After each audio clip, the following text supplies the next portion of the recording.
அந்த சிறுமிக்கு அம்மா அப்பா யாருமே இல்லை, சொல்லிக்கொள்வதுக்கு சொந்தமும் இல்லை. கிடைக்கிற சாப்பாட்டை சாப்பிட்டு அங்கும் இங்குமா அலைஞ்சிக்கிட்டு இருப்பான். அப்படி அவள் ஒரு நாள் ராமாபுரம் அப்படிங்கிற கிராமத்துக்கு போனான். போகிற வழியிலேயே அவள் மயக்கம் போட்டு விழுந்துட்டா. அந்த சிறுமி அவள் சாப்பிட்டு 3 நாள் ஆச்சு. அந்த வழியை சென்ற தாத்தா பாட்டி 2 பேர் சிறுமி மயக்கமானதை பார்த்து ரொம்ப அதிர்ச்சி அடைஞ்சிட்டாங்க. உடனே 2 பேர் வேகமாக சிறுமி பக்கத்தில் வந்தாங்க. அந்த சிறுமிக்கு தண்ணி கொடுத்து மயக்கத்துலேருந்து தெளிய வச்சாங்க. யாரு கண்ணா நீ? இங்கே எப்படி வந்த? உங்கள் அம்மா அப்பா எங்கே போனாங்க அப்படின்னு பாட்டி கேட்டாங்க. எனக்கு யாருமே இல்லை பாட்டி, நான் ஒரு அனாதை. கிடைக்கிற சாப்பாட்டை சாப்பிட்டுட்டு அங்கே இங்கேயுமா அலைஞ்சிட்டு இருப்பேன். சிறுமி சொன்னதை கேட்ட தாத்தா பாட்டிக்கு ரொம்ப பாவமாக போச்சு. நான் சாப்பிட்டு 3 நாள் ஆச்சு, என்ன ஆச்சுன்னே தெரியல எனக்கு. திடீர்னு தூக்கமாக வந்துச்சா, அதான் இங்கேயே தூங்கிட்டேன். சிறுமியோட அப்பாவித்தனத்தை பார்த்தா தாத்தா பாட்டி 2 பேர்த்துக்கும் சிறுமியை ரொம்ப பிடிச்சி போச்சு. அப்போதான் அந்த பாட்டி தாத்தாட்ட இப்படி சொன்னாங்க. ஏயா, நம்ம கூட தான் யாருமே இல்லையே, நம்ம மட்டும்தான் தனியாக இருக்கோம். நம்மளே இந்த பாப்பாவை வளர்த்து போமாயா? தாத்தா கொஞ்ச நேரம் யோசிச்சாரு. அப்புறம் இப்படி சொன்னார். சரிம்மா, நீ எது செஞ்சாலும் எனக்கு சரிதான் அப்படின்னு தாத்தா சொன்னதை கேட்ட பாட்டி ரொம்ப சந்தோஷப்பட்டாங்க. பாப்பா, எங்களுக்குன்னு யாருமே இல்லை. எங்கள் பசங்க எல்லாரும் பட்டணத்தில் வேலை பார்க்குறாங்க. எங்களுக்கும் உன்ன மாதிரியே ஒரு பேத்தி ஒரு பேரன் இருக்கான். அவங்க எப்பயாவது தான் இங்கே வருவாங்க. நீ எங்கள் கூடயே வரியா? நாங்கள் உன்னை நல்லா பார்த்துக்குறோம். அந்த சிறுமி கொஞ்ச நேரம் யோசிச்சா. பாப்பா, உனக்கு 3 வேளையும் நல்ல சாப்பாடு, உடுத்த துணிமணி எல்லாமே நாங்கள் வாங்கி தரோம். எங்கள் கூடயே வரியா அப்படின்னு பாட்டி கேட்டா. அந்த சிறுமி கொஞ்ச நேரம் அமைதியாக இருந்துட்டு அதுக்கப்புறம் இப்படி சொன்னான். சரி பாட்டிமா, நான் உங்கள் கூடயே வரேன்.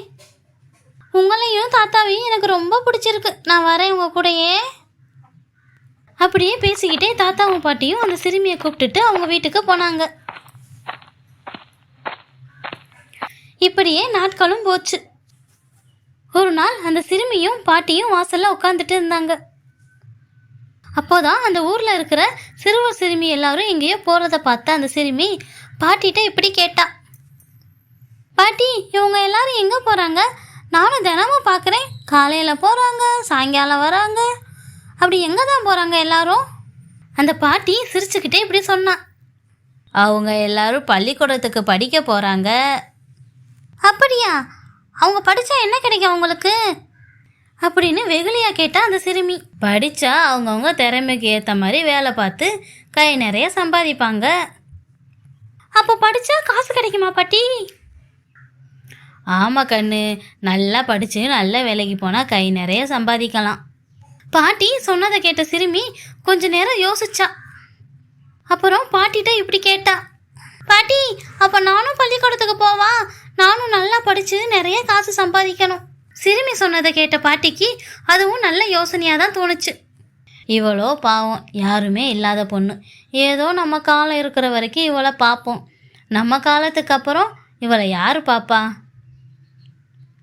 அதுவே அவள் படித்து ஒரு நல்ல வேலைக்கு போனால் அவள் எதிர்காலத்தை அவளே பார்த்துப்பா. அப்படி பாட்டி தனக்குள்ளேயே பேசிட்டு சிறுமிக்கு பச்சை கொடி காட்டுனா. சிறுமிக்கும் ரொம்ப சந்தோஷமாயிருச்சு.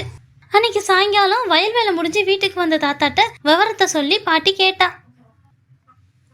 அதுக்கு தாத்தா இப்படி சொன்னார். நீ சொன்னால் சரியாக தான் இருக்கும். குழந்தை விருப்பப்படியே அவளை பள்ளிக்கூடத்துக்கு அனுப்பி வைப்போம். மறுநாள் காலையில் மற்ற குழந்தைங்களோட சேர்ந்து இந்த சிறுமியும் பள்ளிக்கூடத்துக்கு போனான். இப்படியே நாட்களும் போச்சு. அந்த சிறுமி சொன்ன மாதிரி நல்லா படித்து 12ஆம் வகுப்பில் நல்ல மார்க் எடுத்தான். அதனால் அவளுக்கு டாக்டர் படிக்க சீட்டும் கிடச்சிருச்சு. இந்த விஷயத்த தன்னை வளர்த்த தாத்தா பாட்டி 2 பேர்ட்டே சொல்கிறதுக்காக சந்தோஷமாக வீட்டுக்கு போனா செல்வி. தாத்தா பாட்டி, சீக்கிரம் வாங்க, உங்களுக்கு ஒரு சந்தோஷமான செய்தி சொல்ல போகிறேன் அப்படின்னு முகம் முழுக்க சந்தோஷத்தோட செல்வி தாத்தா பாட்டியை கூப்பிட்டா.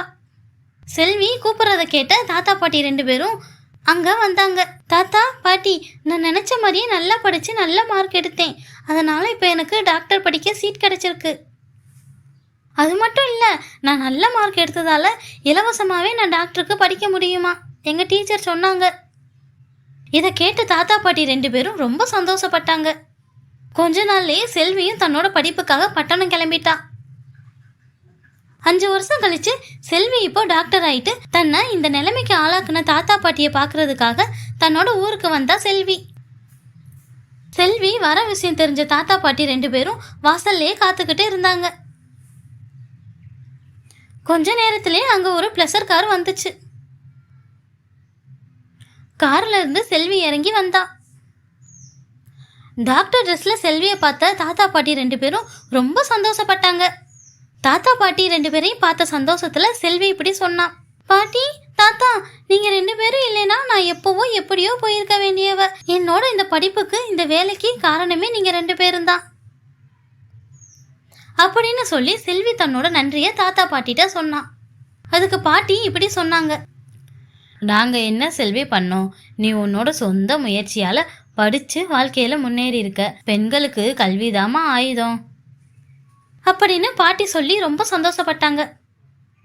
பெண்களுக்கு கல்வி ஒன்றே ஆயுதம்.